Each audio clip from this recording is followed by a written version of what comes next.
Okay, so I will attempt to explain you the CICD. So what we are currently have since the A2 is you have your laptop over here on the left. So you dev everything in here. So we designated this as a dev stage. Then we have this one, a production or the server ML 2023, where you build up your code, you pack everything into a Docker image, and you do a compose up over here. So your code run on this server, serve to people. So we designated this as production. And typically in the development workflow, we should have this, we call it staging. So before you deploy your app to the production over here, it's supposed to go here, do a bunch of testing, and once we are sure that this version is working, then we move stuff to the production. So the idea of the staging is supposed to be a replica or simulating the production. But that is not what we have. But that's what we normally want. Okay, so this is what we have since the A2.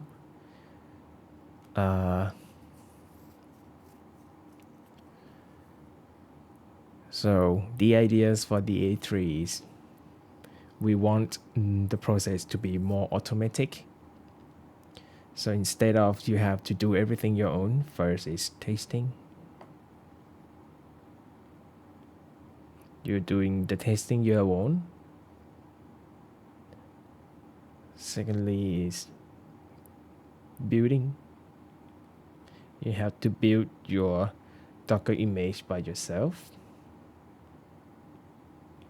And the third step is deploying. So you have to do deploying by yourself. All of these three steps have to be done every time you want to do the deployment. So the idea, what we want to do is we want to do all of this automatically.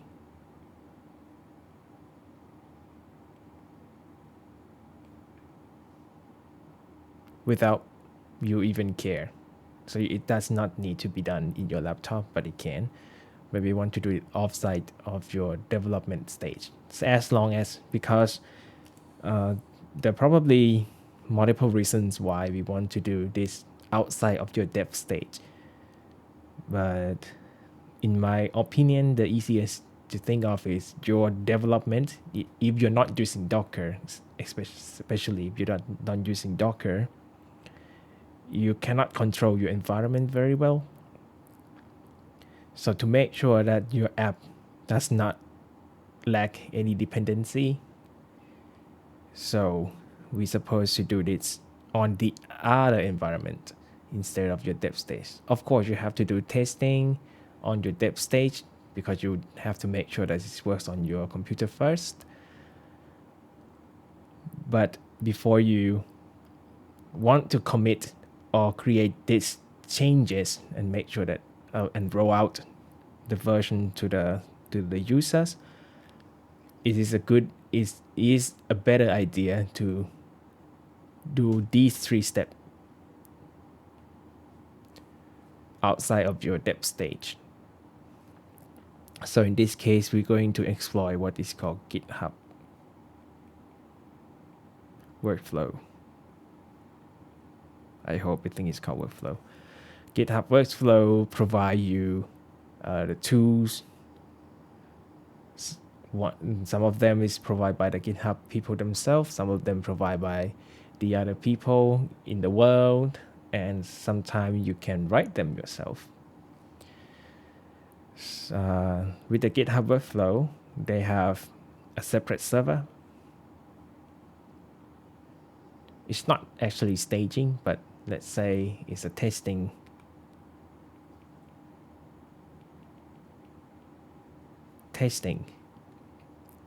That's only exit when the GitHub workflow is execute. So it's not permanent instance. And whatever you ask GitHub workflow to perform, it will perform. And more like and if it's fail on some step, the flow kind of stop, and that's what we want. If the flow, if every step or sequences are successfully,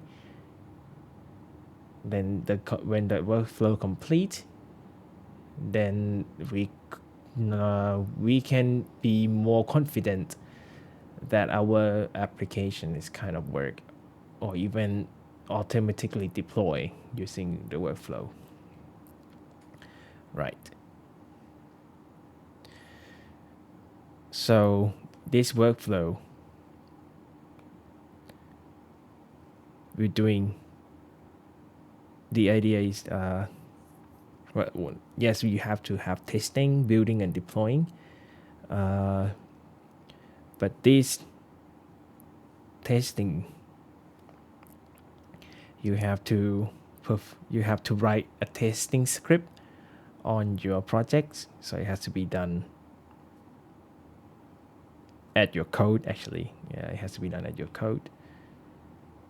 The idea of testing is, okay, there are multiple level of testing, but for this one, we will do unit test. The unit test is the idea of testing the smallest component possible.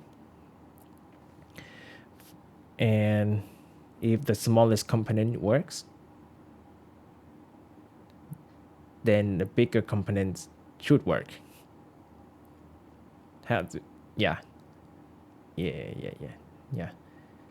Then you also test your bigger component, then you're testing a bunch of other things. But at least the unit test will make sure that your smallest component work. And if you start doing the unit test now at the early stage, then later on, if you keep running this test script, you make sure that your smallest component always works because the testing script said so. The example would be if you have this summation between AB function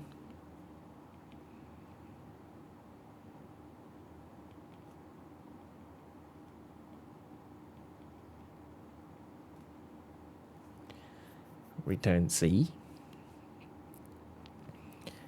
This is the smallest unit possible.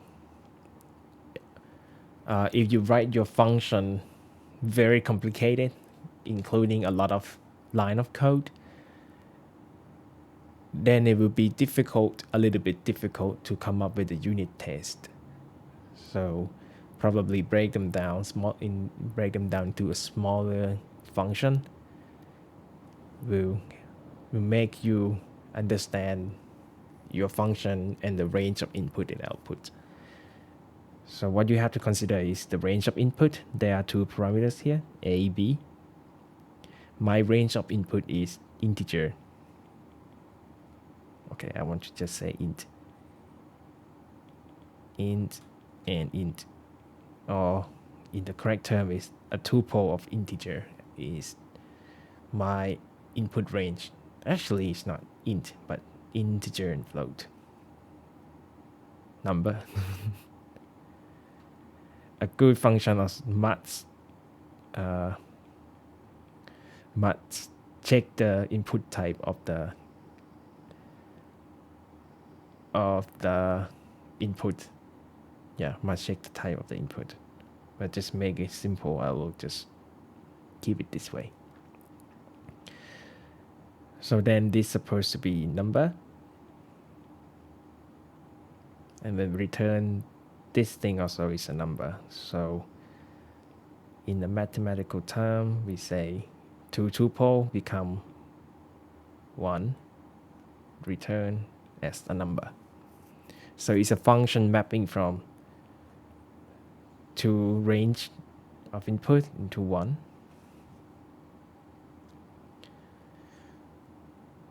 So why do I have to explain this? Because then you have to think the test case. Probably you can try test every range possible, like 1, like 0, 0, 0, 1, 1, 0, 1, 1, 1, 2, 2, 1, but it is impossible to test all of these numbers. So this is where the art of testing arrives, because when you're trying to write the test case, you have to understand deeply about the code and how these functions should work, and you pick only a set of tests that will ensure that this function works as expected. So in my experience, I see these number as three sets: positive, 0, and negative. So what I would test is some number of the positive number, probably 1 and 1. Let's do 2. So the output is supposed to be 3, 0, then this, and some negative number, 3, 10, 13.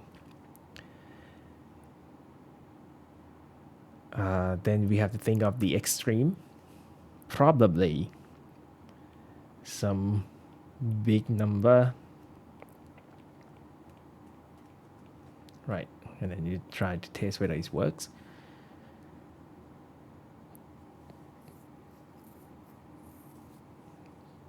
If you're very paranoid, then you might try very small number.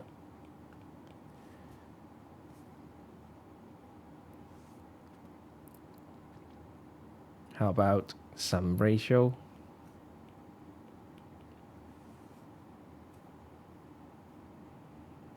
How about E? 1 E minus 1, 4 E minus 10, right?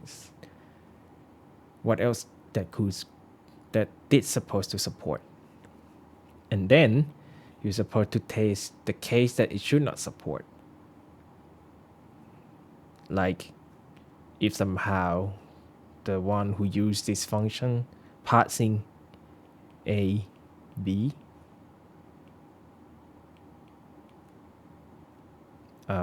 true 1,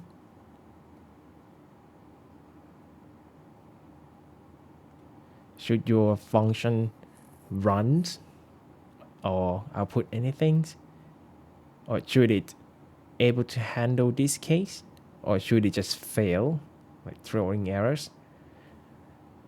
That also needs to be considered.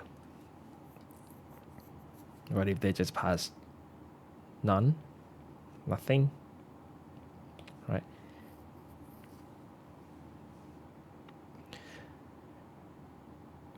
This might look like a lot, but probably there will be some other case that I forget to consider because I'm not a pro in this.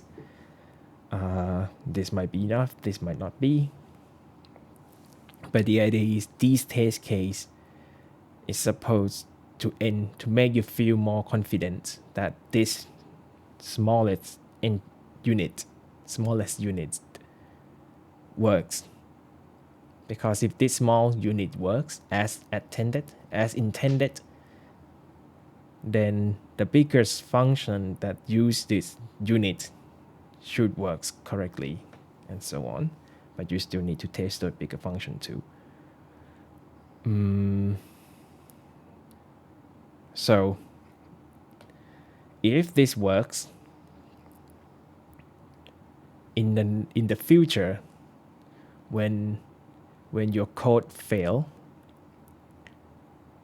no, it should not fail. But what I'm trying to explain is, in the future, if somehow someone come and modify this function, or sometime you need to change or augment, optimize something, then if the new version of this code works or pass these tests, then this function is essentially the same as the previous one before the modify. For example, if somehow in the future people think A and B is not representing the value, so they say stop using AB as a passing argument. Let's use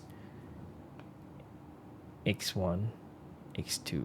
This is very bad because it affects the entire code base.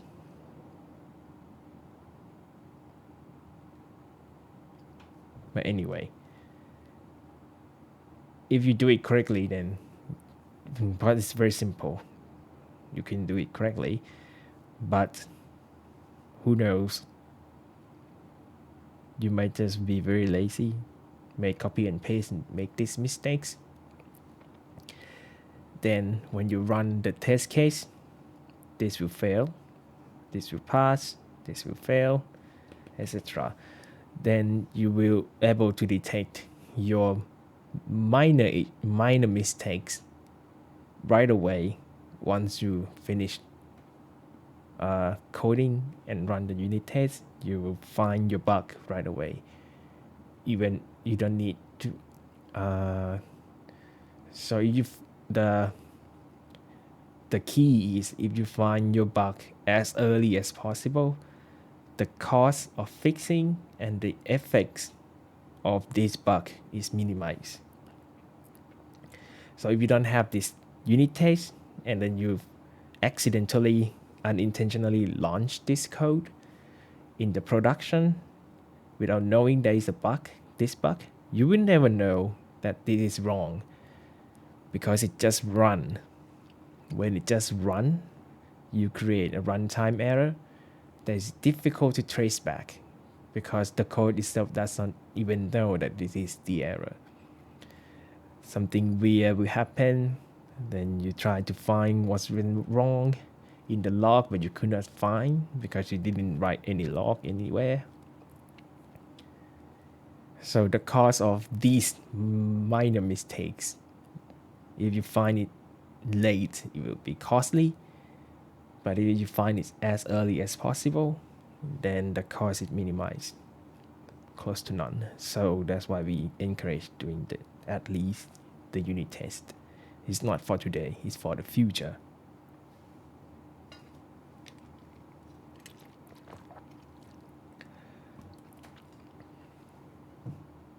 Even though you don't run your unit test script every time you make a new code, on the dev stage, that should be fine because if you do it correctly in the workflow, the first thing that you have to do is in the workflow script is testing.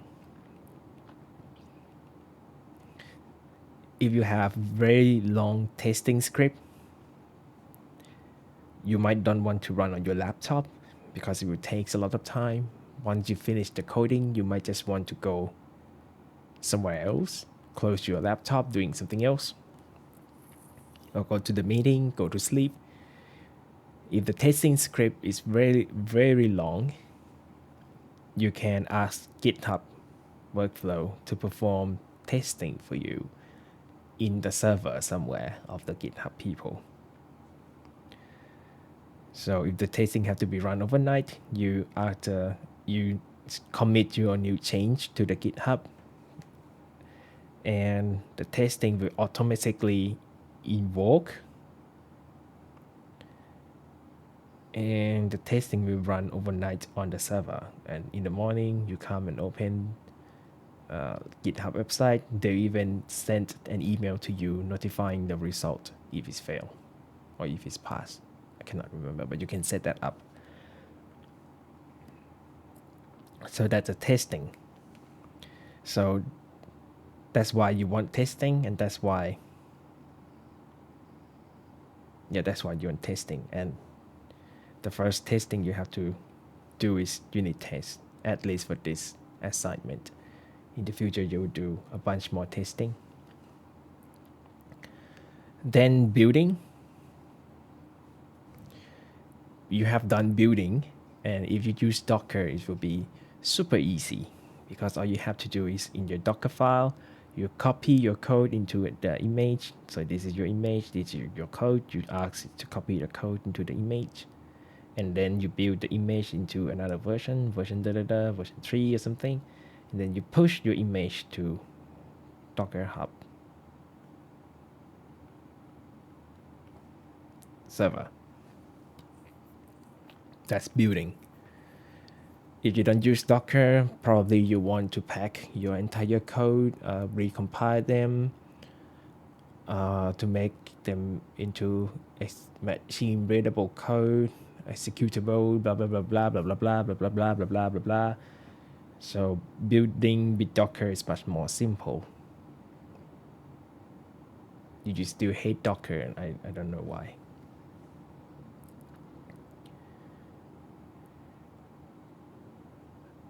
So you do it manually on your computer because you have your Docker file, you have your Docker Compose, you have to do right click here and there. But manual things still can create mistakes. So we want to automate this building process. So we're going to build here. This will replicate what we've done here, which is copy the code, building the image, push everything to Docker Hub. So you don't even need to do this yourself.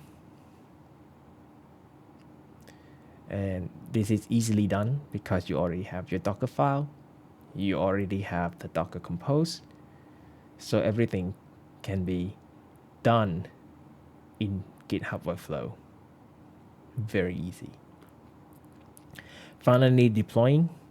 What you normally do is you shell to this server, shell to here, you run your Docker Compose down of stuff to then download the image, blah blah blah blah blah blah blah blah. You also don't need to perform this yourself. You don't need to shell in, you don't need to run the Docker Compose down and up yourself. You can do this in GitHub workflow. This can be set to run manually if you want to do deploy by hand, or pick the version you want to deploy. Or in my implementation, once this testing and building is successfully, I will invoke this deploying process. So everything's done automatically at GitHub using GitHub workflow.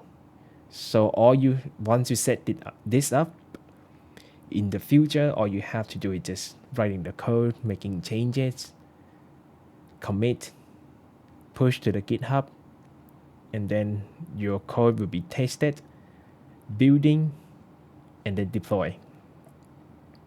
You won't even need to care about all of these process. You're only doing here. So the beauty of this is when you set this up, when the new guy join your project, they don't even need to do anything. They just code, push, and eat pizza.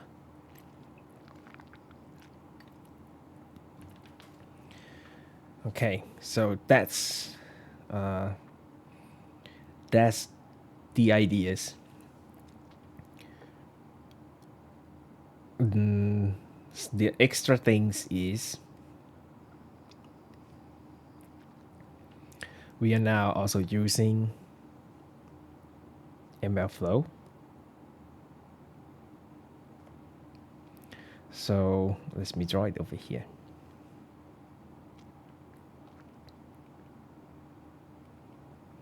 So there is another instance of server, which is ML flow. So I want to handle this separately because normally there will be people, I believe there will be people who also train and build the model. It could be you. In this case, this is you.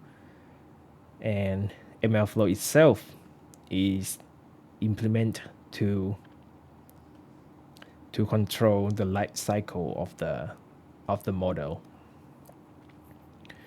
So in the experiment, you can register the model. The idea is that in another page of register, there will be a list of model name. It does not need to be matched with the experimental name, but it should be. I think it should be matched with the projects you are building. So the code you write over here, instead of using the model inside your laptop, the project is supposed to synchronize the model with the ML flow register module. The meaning of make it separate is because you could write a new feature on the app,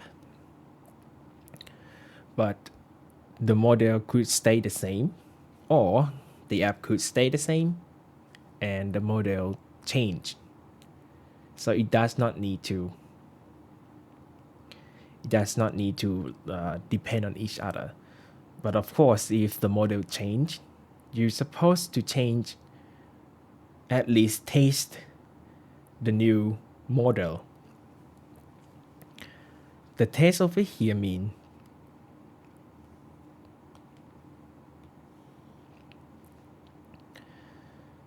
in the code, when you want to predict something, this is your model. You pass an input as X, and the model is supposed to answer Y hat, whatever it is.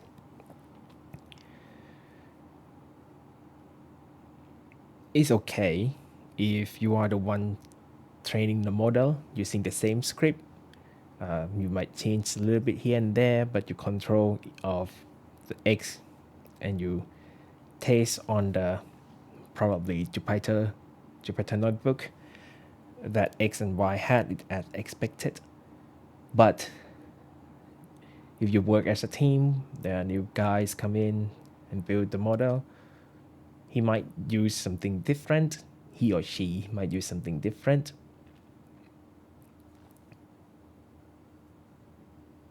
Let's say they, I don't want to be gender specific.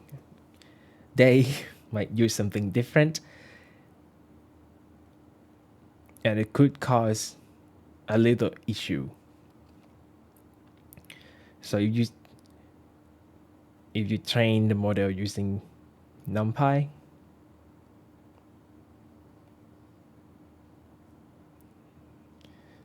the model does not need to care about the columns, but if you train the model using pandas data frame, then the model expects the input to be pandas data frame when they try to predict.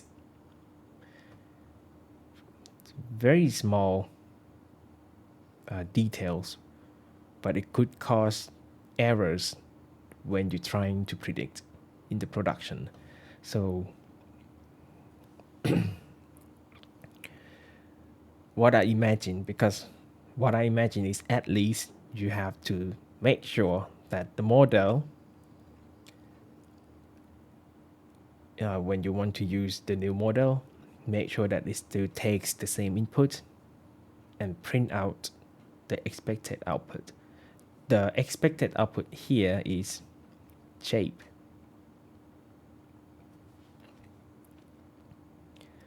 Because it's difficult to control the model answer, but at least it shows output the same shape as expected, because you cannot control the model to simply say answer some answer, a specific answer every time, because you build the new model, it's the learn the parameters differently, so it could answer something else, but the shape should remain the same at least. So in my unit test, I will test the input, make sure that the model still accept the same range of input, the same range, not same range, same shape, and the output shape.